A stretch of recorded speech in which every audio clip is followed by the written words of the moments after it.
Oh, it's so peaceful to hear the water, even through the trees.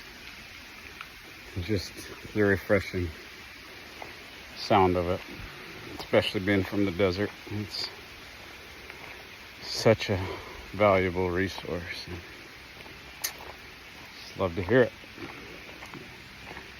Today's hike's been a good one, making my last rounds around kind of the fitness park, finish up down at the lake, and say goodbye to Wallenstad, off to Ireland in the morning.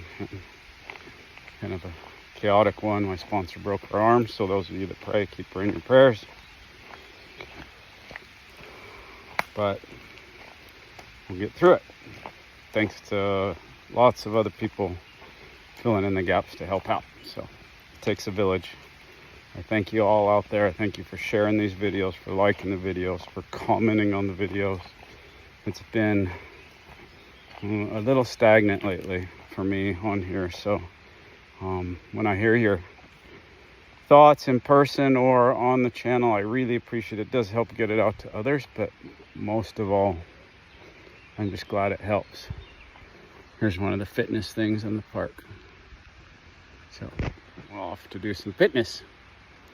And then, yeah, probably one more video before we're done here in Wallenstad for 2024.